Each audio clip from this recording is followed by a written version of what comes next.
Welcome to healthy food kitchen. இன்றைக்கி நம்ம ragi set dosa செய்ய போகிறோம். ரொம்ப சாஃப்டாக ரொம்ப நல்லாயிருக்கும்.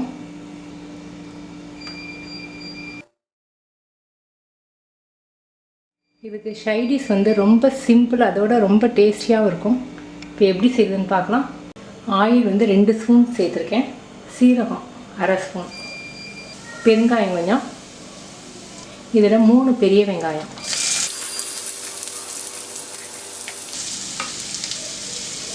வெங்காயம் நல்லா கலர் மாறட்டும். இப்போ வெங்காயம் நல்லா கலர் மாறிடுச்சு. 1 ஸ்பூன் சோம்பு பவுடர், மல்லி பவுடர்,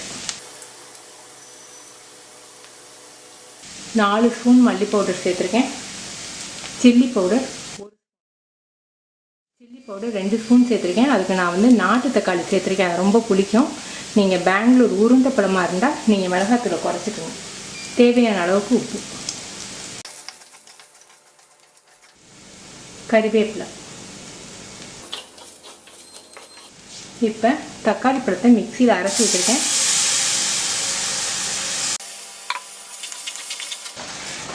இந்த தக்காளியோட பச்சை வாடை போகிற வரைக்கும் நல்லா வதங்கட்டும். நல்லா தக்காளி நல்லா வதங்கிடுச்சு. இப்போ கொஞ்சமாக தண்ணி ஊற்றுவோம்.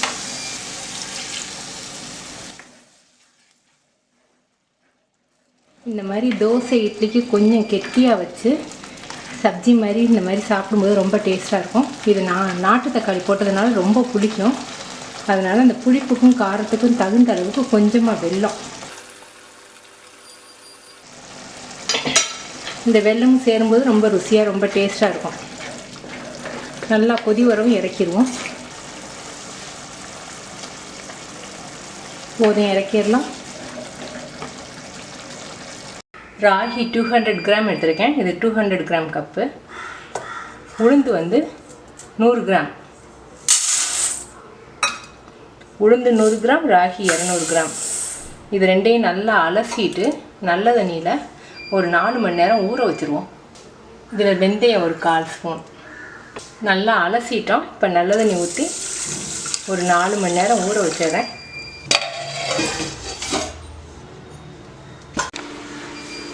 4 மணி நேரம் ஆயிடுச்சு. நல்லா ஊறிடுச்சு.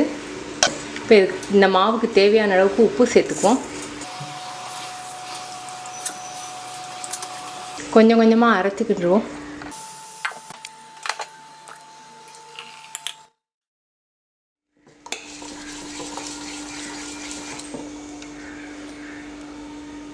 சிறுதானியங்கள் சீக்கிரம் புளிச்சிரும். நம்ம ராகியில் வெந்தயமும் சேர்த்துருக்கிறதுனால ஒரு 4 மணி நேரத்தில் நல்லா புளிச்சிரும். அரை பாத்திரத்துக்கு இருக்குது. 4 மணி நேரம் கழித்து உங்களுக்கு காமிக்கிறேன். நம்ம மாவு அரைச்சி 5 மணி நேரம் ஆயிடுச்சு. அரை பாத்திரத்துக்கு இருந்தது 3/4 பாத்திரத்துக்கு வந்துச்சு பாருங்கள்.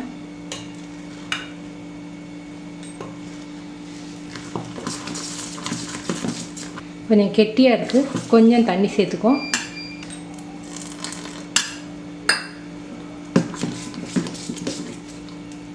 இப்போ நம்ம தோசை ஊற்றலாம்.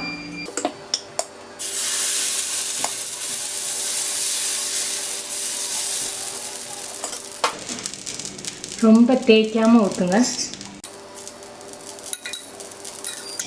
இந்த சின்ன ஸ்பூனால் 1/2 ஸ்பூன் ஊற்றிருக்கேன்.